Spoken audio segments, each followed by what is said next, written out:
Hello friends, welcome to Tamil movie reviews. நான் உங்கள் தமிழ்.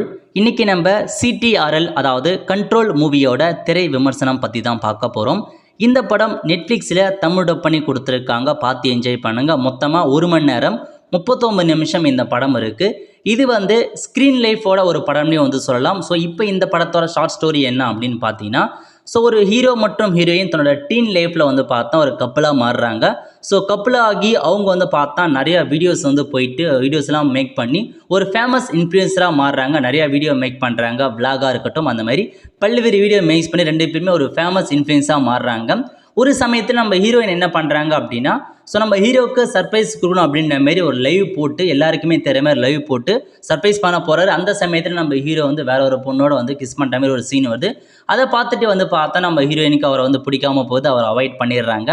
அந்த சமயத்தில் நம்ம ஹீரோயின் என்ன பண்ணுறாங்க அப்படின்னா, ஸோ ஒரு அசிஸ்டன்ட் இந்த ஹீரோயின் ஃபோனில் இவரோட ஃபோன் நிறையா ஒரு பிக்சர்ஸாக இருக்கட்டும், வீடியோஸாக இருக்கட்டும் நிறையா இருக்குது. ஸோ அதை ரிமூவ் பண்ணும் அப்படின்றத காரணத்துக்காக ஒரு டூவில் பார்த்தா தேடி அவருடைய மொத்த ஃபோட்டோ, அதாவது 2 பேரும் எடுக்கிறாங்கன்னா அவருடைய ஃபோட்டோ மட்டும் அந்த ரிமூவ் பண்ணி கொடுக்கும். அந்த மாதிரி மொத்த ஃபோட்டோவும் ரிமூவ் பண்ணுற மாதிரி கிட்ட சொல்லி அந்த ஃபோட்டோ எடுக்கிறதுக்கு ரொம்ப டைம் ஆகுன்ற மாதிரி டூல் சொல்லுது. அந்த வகையில் டூல் பார்த்தா அந்த பெண்ணை எப்படி கண்ட்ரோல் பண்ணி வச்சுது, அதனால் ஃப்யூச்சரில் என்ன ப்ராப்ளம் வந்துச்சு, இதுதான் மொத்த கதையாக கொண்டு போயிருக்காங்க. இந்த படத்தோட ஃபஸ்ட்டு பாசிட்டிவ் என்னென்னு பார்த்தீங்கன்னா, அந்த வீடியோ மேக்கிங் தரமாக கொண்டு போயிருந்தாங்க. அந்த ஸ்க்ரீன் டைமே கலர்ஃபுல்லாக இருந்துச்சு. ஸோ முழுக்க அந்த டூலுக்கும் இந்த பொண்ணுக்கும் எப்படி கான்வர்சேஷன் நடக்குது, எப்படி பேசுகிறாங்க, அதை ஸ்க்ரீனில் எப்படி காமிக்கிறாங்க, ஒவ்வொரு மூமெண்ட்டும் அந்த கம்ப்யூட்டர் பேஸ் பண்ணி தான் கொடுத்துருப்பாங்க. சூப்பராக எடுத்திருக்காங்க. கண்டிப்பாக ஓரளவுக்கு டீசென்ட் வாட்சபிள் மூவி தான். நெகட்டிவ் பொறுத்த வரைக்கும் உங்களுக்கு அந்த கதைக்களத்தை கரெக்டாக சொல்லாம விட்டாங்க. அந்தளவுக்கு பார்த்தா கொண்டு போகலை.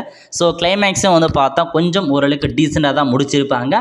பட் ஓரளவுக்கு பார்த்தா வாட்சபிள் ஃபிலிம் தான். உங்களுடைய இன்டர்நெட் காலத்தில் என்னமான சவால்களை நீங்கள் சந்திக்கிறீங்கன்ற வரைக்கும் தெளிவாக கொடுத்துருப்பாங்க. ஃப்யூச்சரில் ஏஐனால் உங்களுக்கு என்னமான ப்ராப்ளம் இருக்குன்றத வரைக்கும் கொண்டு போயிருக்காங்க.